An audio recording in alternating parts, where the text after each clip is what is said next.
He was pounding on the front door at 3:39 a.m. Those words were not from a horror movie. They were the first thing a woman told me when she called 2 days later, voice still raw. She had moved into a cheap, patched-up rental with her fiancé, a rescue dog who would not stop staring at the basement, and a security system that promised more comfort than it delivered. That night, the house taught her a lesson she still carries like a shadow. These are 3 true stories from people who thought home was the safest place on earth until it wasn't. Tonight, I'm counting down the top 3 terrifying true stories of being home alone that will haunt you. Each one happened while someone believed they were alone.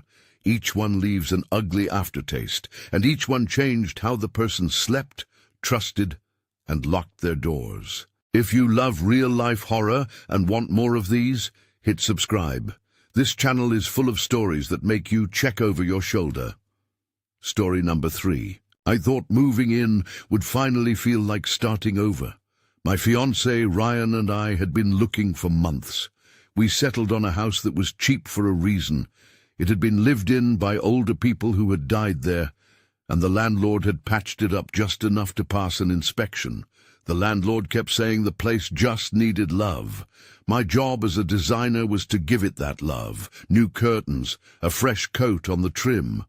Ryan liked that it was close to his work. I liked that Rex, our dog, had space to run. The first week was fine. We joked about the house's creaks. Old houses do that. But Rex didn't laugh. He slept at the foot of our bed, ears twitching. At night he'd sit at the top of the basement stairs and growl low in his chest. I remember noticing the pattern. When Rex was like that, the air somewhere in the house felt heavier, like the dark had weight. Once, I found the washing machine pulled out 3 feet from the wall. It wasn't because of a repair. It was tilted, the hose draped over the floor. I couldn't explain it. Ryan joked that maybe a raccoon had been partying, but he didn't stay overnight for the first week.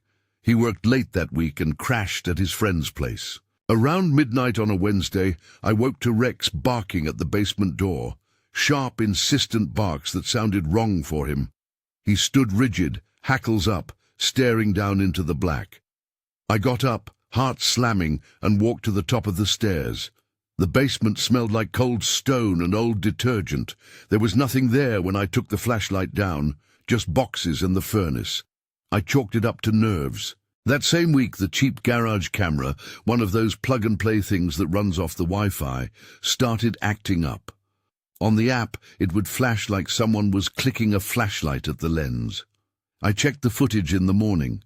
A few frames of a blurry white streak and then nothing.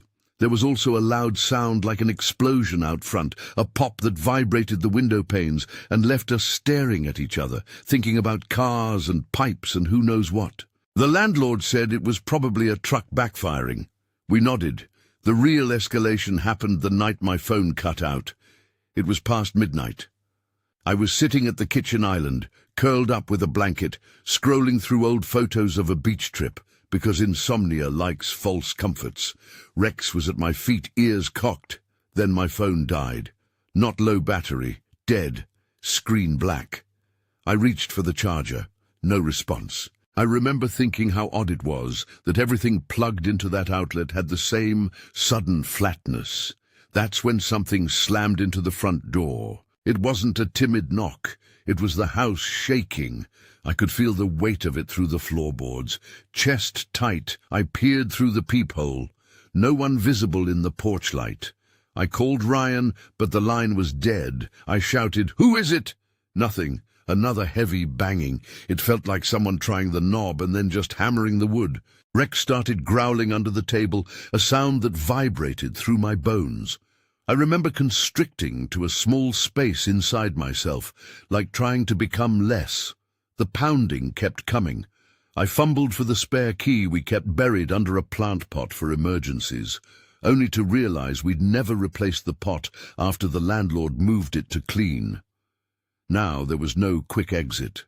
I crawled to the doorway and peeked through a crack in the curtains. A shadow moved just outside, tall and ready. The knob turned. My hands went ice cold. I backed away and then froze, because as if to puncture the silence, the knocking became a new noise, something soft scraping along the side of the house near the basement window. I'd never felt such a rising panic. My throat tightened until breathing was hard. I slid the bedroom door shut, grabbed Rex and sat on the floor with my back against the wall. Every loud sound made my body jump. The pounding stopped. The minutes stretched and my phone stayed dead. After what felt like hours, maybe 20 minutes, maybe 3, the pounding started again, like someone testing whether terror had become polite. Then the knob started shaking, hard. Not a jitter, not the pet name for intruders, but a violent turning. When I finally called 911, my words were pieces. Someone's at my door. He's trying to get in. Please send... And then static. On the other end, the operator's voice, patient and boringly procedural. Stay on the line. The line clicked, and there was a hum that swallowed the call. I tried again with the landline, but the receiver offered only a thin, dead hiss. The only light in the room was the glow from the street lamp outside, throwing bars across the floor. My memory of what followed is disjointed. At some point I must have pushed my body through sheer will and bolted for the car.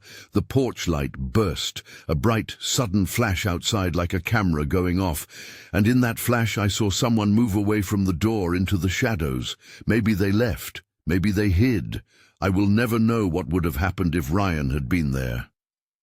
I got into the car and drove to my parents' house without waking them up. I sat in the driveway with Rex on my lap and watched the house through wet windshield glass while the sky grew paler. Police came. They searched. We found no signs of forced entry, one officer told me, as if the lack of a kicked-in door meant the threat had been imagined. I told them about the washer pulled out, the camera flashes, the sound like an explosion, and the pounding. They marked it as a possible trespassing and filed the report. I believe they checked the footage and found nothing conclusive. The officer said sometimes people try doors and leave.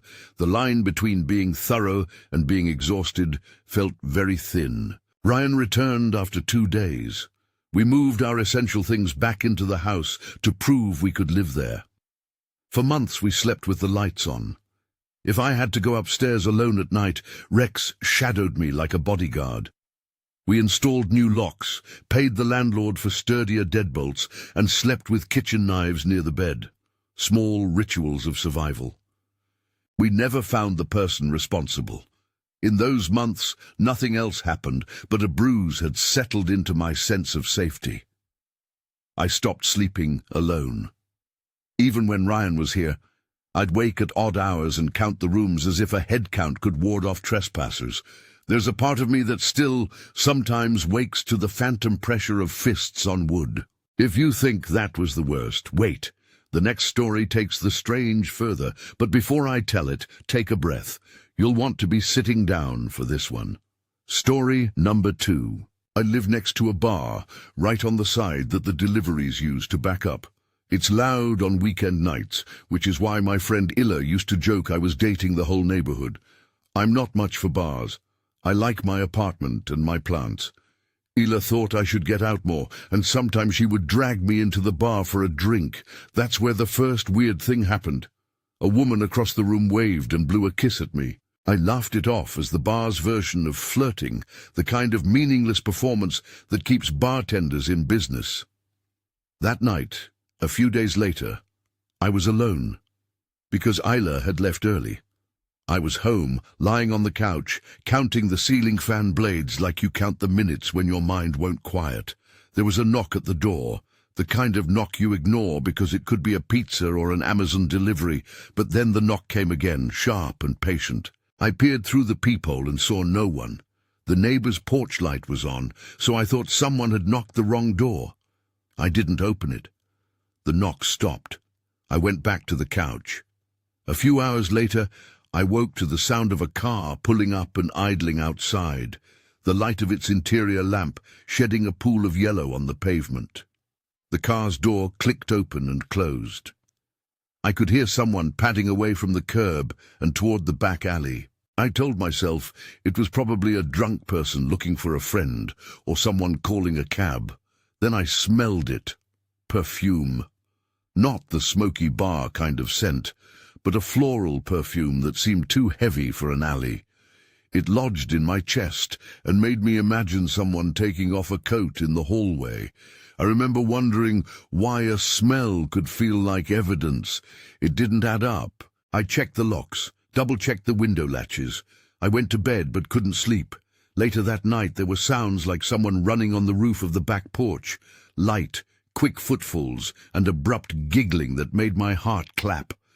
I thought of teens breaking a dare. The sound passed. I told myself to call Illa in the morning. The real horror started when I saw her. I was in the kitchen making coffee at dawn, bleary-eyed, when I noticed a petite figure by the kitchen window. She was about my height, covered in a tattered pink dress that looked like something out of a cheap movie costume. Her hair was blonde but dirty. Her eyes were fixed on the street, as if watching for something. She had been standing there for a while, because the sunlight that crawled across the counter struck her in a way that made her outline feel almost pictorial, like a living photograph. She turned slowly and saw me. There was something quiet, almost apologetic about her face, and then, in the space of one breath, she lunged toward me. Her feet made that hollow, sudden sound like someone running in bare feet on tile. I remember the flash of a tooth and then her moving so fast that the kitchen chair scraped back. I locked myself in the bathroom. The heart in my ears felt too loud. I fumbled under the sink for whatever I could find. Keys, a small hammer I keep for hanging pictures, and then heard the back door open, the sound of it settling like a hinge that has been oiled. Footsteps crossed the floor, soft and barefoot. Her breathing was near, too close to the door. I could hear the whisper of fabric as she walked the perimeter of the apartment. When I finally peered out from behind the slightly cracked door, there was a steak knife on the kitchen floor. It hadn't been there before.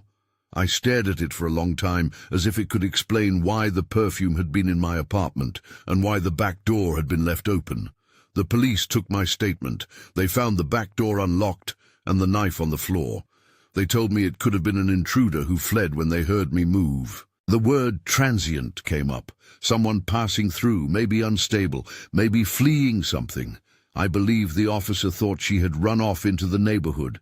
They asked me if I knew the woman. I said no, but I remember the woman's face, the way she looked at me as if I'd done something to hurt her, even though I had done nothing. I remember the way she said nothing at all. There are things I can't prove. I can't prove how she got in without signs of forced entry. I can't prove whether she was the same woman who'd waved at me in the bar those nights before. I only know what I felt, violated and small, a house that had been mine suddenly porous. I started sleeping with a baseball bat under my bed. I changed the locks. I kept a lamp on near the kitchen. Illa insisted the police were doing their job. I insisted on better security. For months, I watched the street from the window in the mornings, expecting to see the tattered pink dress again. The woman never came back. The knife's presence in my apartment, the open back door, the perfume, those are the cold facts.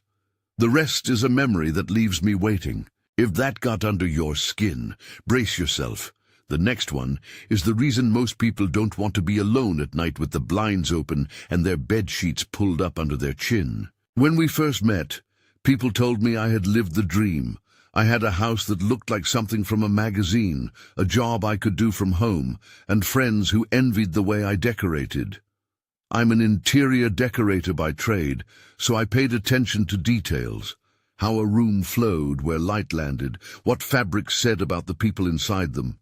That was part of what made the gradual invasion of my home so personal. It wasn't just that someone had been there. It was that the person had managed to make a life in the spaces between my furniture. At first it was small things, a cushion slightly rearranged, a book moved an inch to the left. I thought I was being absent-minded. Then I began to hear the shuffling during the day when I was working in my home office. A subtle scratch in the crawl space above the ceiling, a dragging that sounded like a blanket or something being shifted. I assumed it was animals, rats perhaps, or a raccoon trapped in the vents. I put out traps, checked for holes. Nothing. The sounds persisted and became bolder. One night, while working late on a project, I felt a rhythm of movement overhead, a soft, steady shuffling that made the lights hum. I climbed a ladder to check the attic hatch. It was locked from the inside. The hatch felt like someone had depressed it recently. I checked the crawl space access in the laundry room and found the hatch undisturbed, closed. I took pictures of the ceiling, of the seams along the drywall where someone could have made a small hole, and sent them to a friend who does renovations. He said it was unlikely an animal could have done that kind of persistent, purposeful movement without causing mess. He said people sometimes live in crawl spaces. He'd heard stories. The notion felt absurd until it didn't. One night I woke to someone breathing. It was not the steady mechanical hum of the HVAC. It was human breathing, slow, controlled. At first I thought I was imagining it, the way your brain tries to fill silence with what it expects. I put my ear to the floor and heard a faint shuffle, like someone moving around under the boards. A tiny sound that could have been a person shifting position. I grabbed a flashlight and climbed onto a chair to pull down the attic ladder. It came easily, as if someone had been handling it. The small entrance to the crawl space smelled faintly of dust and something else. Cigarette smoke, and surprisingly a hint of sweetness, like a candle that had been burning for a long time. I crawled on my stomach into the darkness with the beam slicing the space, and I could see impressions in the insulation where someone had been sitting. There were empty beer bottles tucked into a corner, a flattened pillow, and a small pile of clothing that had been folded with care. Nothing about it looked accidental. It looked like someone had settled in. I climbed back out and sat on the floor, shaking. I called the police, I called a friend, I posted a message to a private neighborhood group asking if anyone had noticed suspicious activity. It felt like a betrayal. My house, which I had curated and focused on with painstaking care, had been treated like a temporary shelter by someone else. The police came, and they looked where I told them to look. They checked the crawl space and took the bottles as evidence. They told me to change my locks, to consider boarding up the hatch. There was a line in the report. Possible unauthorized occupant in crawl space. They said they found no one at the time, and they filed the case. They also asked the usual questions about friends, exes, relationships, things that made me feel like my life was a checklist to be ticked. After the first inspection, I stayed elsewhere for a few nights. When I came back, I tried to return to normal. The sounds resumed. A mattress was flattened in a corner where I had never placed one, a pillow left under an eave that I rarely used. I began leaving a light on in the room above the crawl space, an absurd attempt to show occupancy. At some point, I left the house for a long weekend, and when I returned, the pillow was gone, and the crawl space hatch held a fresh ring of dirt, as if it had been opened recently. I installed motion sensors and cameras. The footage was sporadic, little blips and static where something moved just off camera.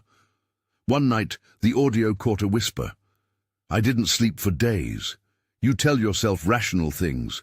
Maybe a squatter, maybe a homeless person trying to survive, maybe someone with nowhere else to go. I wanted to be compassionate, even as fear churned low in my stomach. Then came the morning that still plays itself in my head like a broken loop. I'd been up late working on a client board and went to bed early because exhaustion finally caught me. The house was quiet in the way houses become when the owners are the only heartbeat inside them. I lay there, aware of the home's architecture, counting the seconds between cars on the street, listening to the familiar hum of the refrigerator. I woke to a shadow under my bed. It was the kind of surreal clarity that makes you certain of something you have no right to be certain about. The shadow was not a trick of the lamp or a blanket tossed aside. It had the shape of a person, chest rising and falling in a slow, deliberate way. I froze, trying to convince myself that it was a pile of clothes or a pet. The air smelled faintly of old cologne and a sweetness I couldn't place. And then I heard a voice, soft and almost intimate, like someone speaking to a houseplant. "Hi, Julie. It's okay." The name landed like a hand on my shoulder. It was my name. I threw the covers off and sat up. The bed sagged with my weight, and the space under it seemed to respond.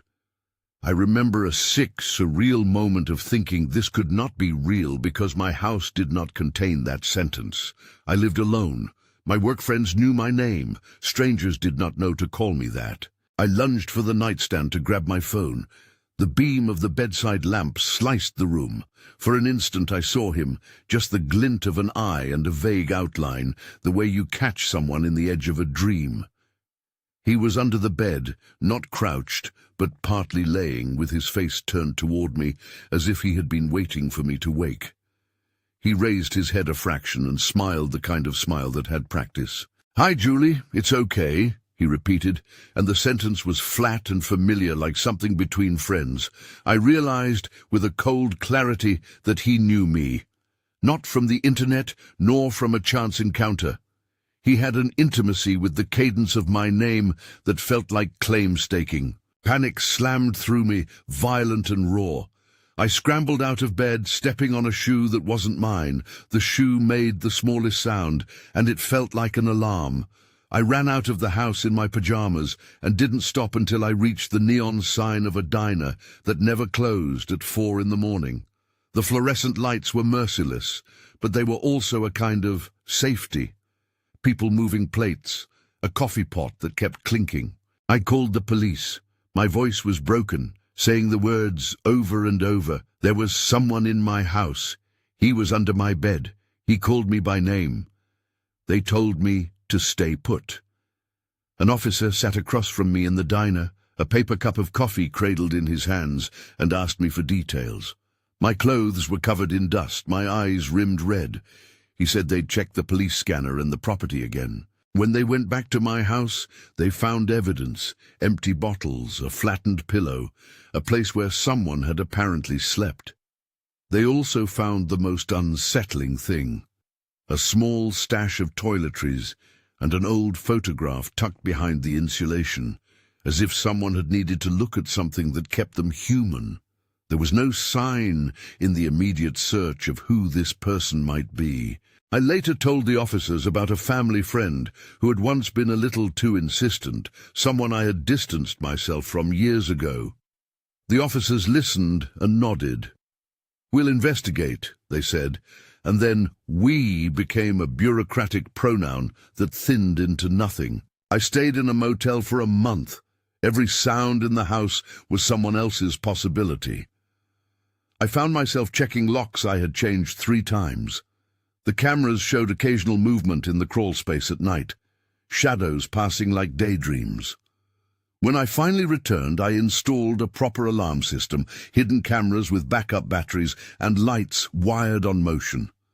It comforted me to have documentation, cold pixels to argue with the memory. The man never returned to my knowledge. I still do not know whether he was an acquaintance, a friend of a friend, someone the house had absorbed like a sponge.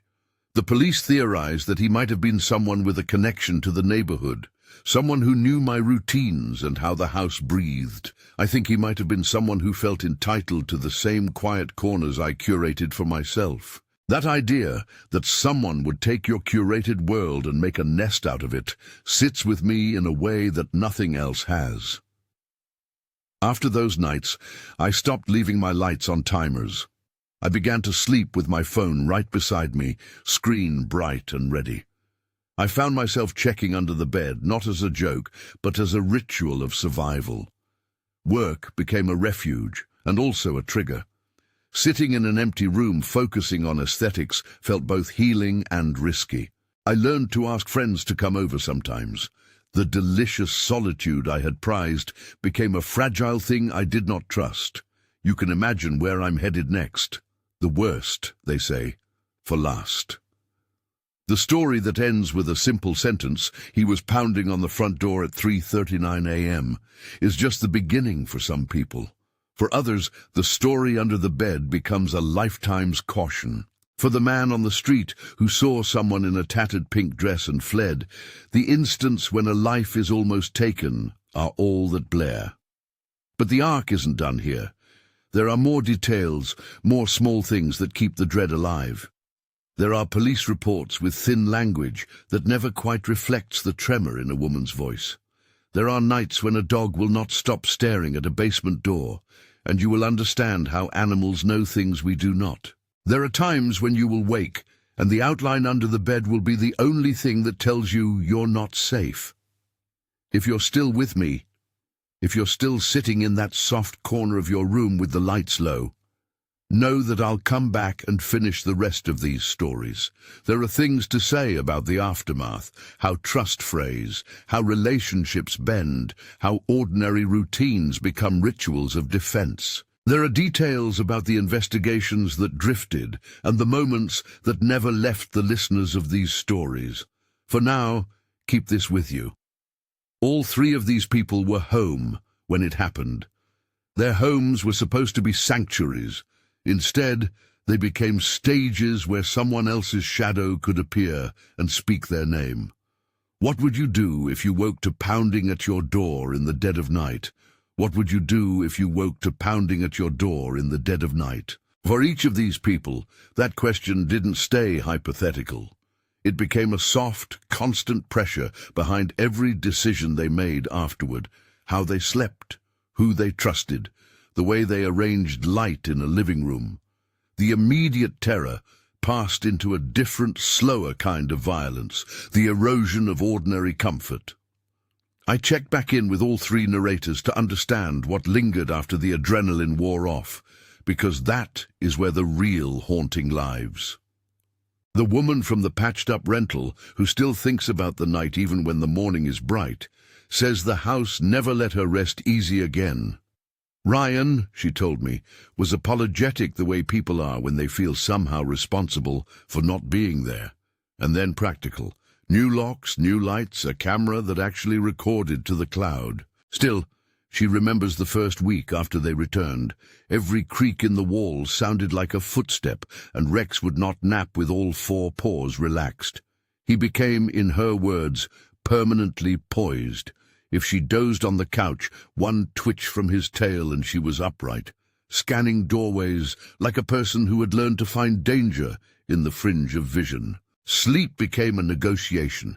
She developed small rituals, keys in the pocket, a lamp on low in the kitchen, the habit of checking the basement door every time she passed it. None of those rituals were about foolproof safety. They were about reclaiming a feeling that had been taken. She went to a counselor once, mainly to put words to the bile of fear that rose in her throat when she heard a truck backfire or a sudden metallic clang. The counselor didn't have answers for where the person had come from, but she taught breathing exercises and the idea that reclaiming a home didn't happen in one night.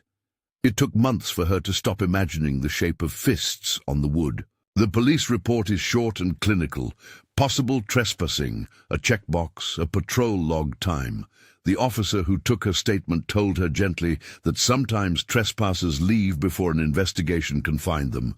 She remembers feeling defenseless by how ordinary the explanation sounded. Months later, a new set of neighbors moved in next door. They knocked once to introduce themselves, and she nearly ran, only to find they were smiling and holding a casserole. Good neighbors, she says, helped more than any alarm. Rex, almost as much a character in this story as the house itself, grew into a kind of guardian.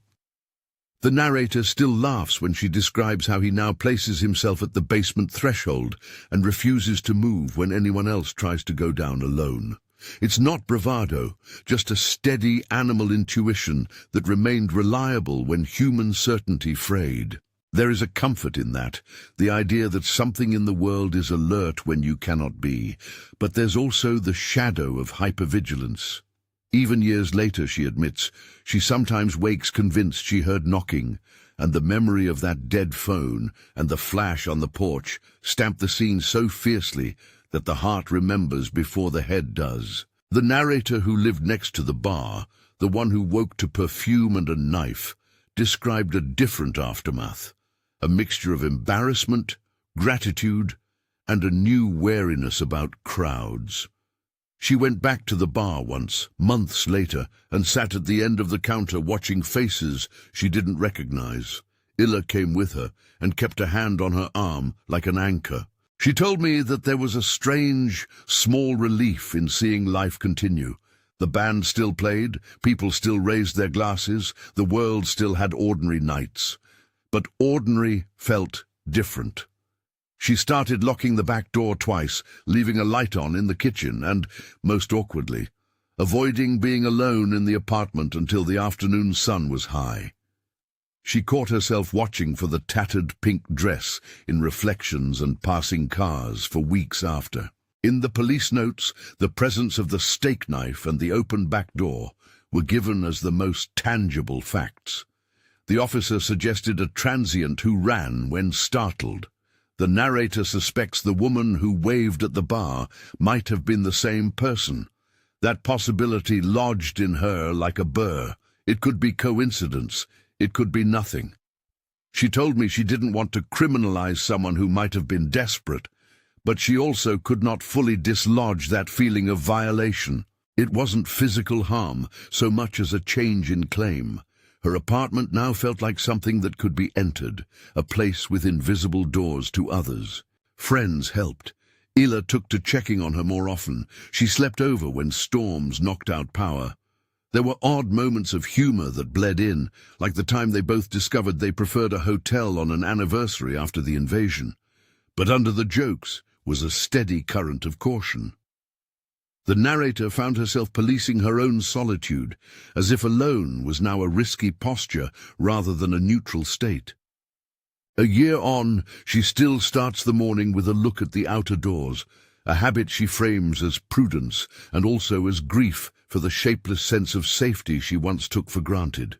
Julie, the interior decorator who found someone living inside the spaces she designed, told me the invasion felt intimate in a way nothing else had. It was a theft of the ordinary, she told me. He lived where I curated comfort. She remembers laughing nervously at first, how absurd the idea of someone sleeping in the crawl space seemed, until she saw the impressions in the insulation and the flattened pillow, and felt her house breathe differently. The photograph tucked into the crawl space, she said, felt like a plea and a proof at once.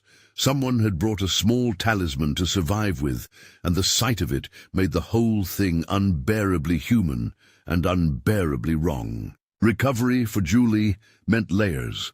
There were the practical changes, cameras, rented storage for items she didn't want marauded, a lock that required a code. But underneath that, she rebuilt boundaries in ways that felt both necessary and mournful. She stopped leaving project samples out overnight, stopped taking obscure phone calls in dim light, and somehow learned to ask friends to be home with her sometimes, without shame. Work itself changed. She began refusing remote jobs that required her to be alone in the house for long stretches. The solitude she once prized now felt like a vulnerability to be managed rather than a luxury to be enjoyed. She also wrestled with the question of motive. The police asked about acquaintances and a family friend who, she believes, had been over-familiar in the past. She offered the name as a possibility, and the officers said they'd look into it. The theory stayed just that, a possibility. "We may never know," she said to me quietly, "but the knowing isn't always the point. It's the proof that someone was in my life space, or could be, and that's what you have to live with." The officers found evidence of occupation, bottles, a pillow, small signs of habitation, but no conclusive link to a suspect. They logged their findings and left recommendations that felt both earnest and procedural. Julie's lasting injury is not a court record, but a pattern of expectation. She now expects that ordinary spaces can be inhabited by strangers. All three of them, in their different voices, circled back to the same strange consolation. Animals, light, and community mattered in ways they hadn't before. A dog that refuses to sleep is as much a warning as a camera. A neighbor who knocks to say hello is as protective as an alarm. None of those comforts erase the memory of being alone and violated, but they stitch together a new, guarded piece of normal. I asked them if anything good had come from the experience. It felt like an odd question. Grief rarely produces gifts, but their answers reflected the complicated human economy of trauma. The rental house woman said the incident sharpened her instincts. When things felt off, she no longer pushed doubts aside.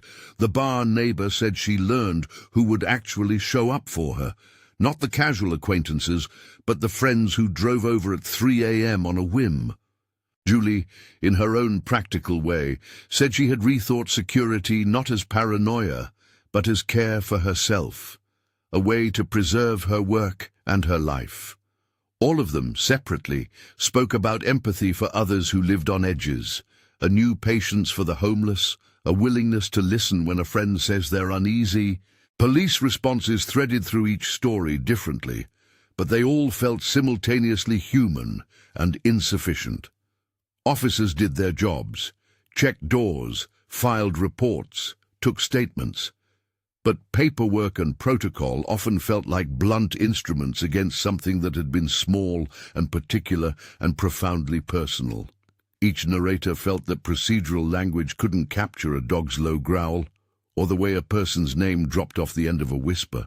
That dissonance is part of the lingering hurt. Institutions can record facts, but they are slow to validate the tremor that rattles a person's nights. There were practical consequences too. All three people made changes that read like a slow surrender to caution. New locks, cameras, sleeping with lights on, sharing homes more often. None of those are foolproof, and none of them feel like an invitation to fear. They feel rather like the ordinary adaptations people learn when the world they expected shifts and will not snap back. In private moments, they manage the aftershocks, checking basements, listening at doors, the small rituals that keep panic at bay. Those rituals are not dramatic. They are mundane, stubborn acts of ongoing care. I want to be clear about what we don't know. In the rental house case, no suspect was arrested, and the identity of the person pounding at the door remains unknown. In the bar incident, it is a matter of possibility, not proven, that the woman who waved at the bar was the same person who later stood in the kitchen. In Julie's case, her theory about a family friend is exactly that. A theory, not a conclusion. These are important distinctions because they keep us from turning fear into certainty, and they honor the truth that for many victims the narrative never resolves neatly. Months and years later, the memory of those nights acts like a small calendar in each person's mind. They can tell you precisely when they started checking locks twice, or which light in the hallway calms them most. They remember incidental things. The sound of Rex's claws on the tile, the smell of perfume lingering in an apartment, the way a pillow looked in a crawl space, and those details anchor the recall. Trauma often speaks in sensory fragments rather than in timelines. It is a smell or a creak that yanks you backward for a heartbeat. There is a peculiar loneliness that follows such events. People often try to be helpful with platitudes. It could have been worse, or at least you're safe now. And those phrases do steady the moment, but they do not reconstruct a sense of home. The narrators told me that what helped most were small, concrete acts, friends who would sleep over, a landlord who believed the initial complaint, an officer who treated the report like something real rather than a shrug. Validation matters. Knowing someone else has registered the fear makes the world feel less shapeless.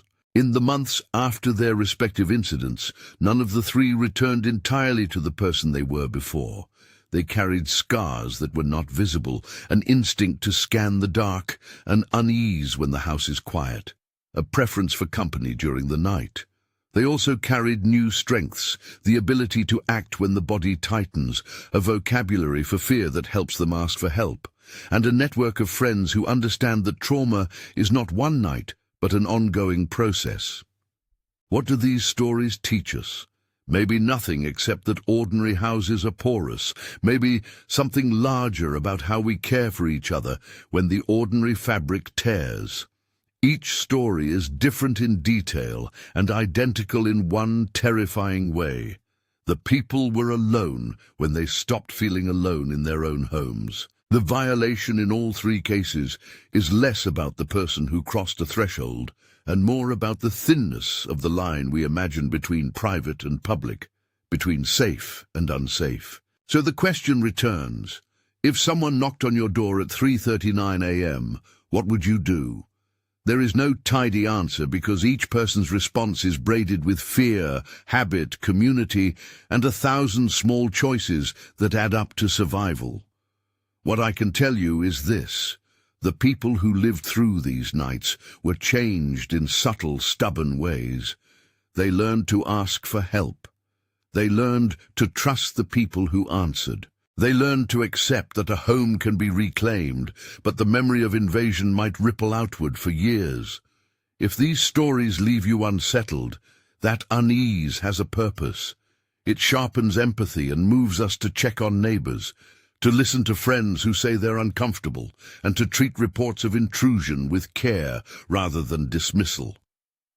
Fear is an effective teacher, but it is a lonely one if left unchecked. The small human responses, showing up, believing, bringing coffee at dawn, are the stitches that repair what fear unwinds. Share this with someone who never stays home alone. If you have your own story of being home and suddenly not feeling safe, put it in the comments. Your experience matters, and it might help someone else feel less alone in the dark.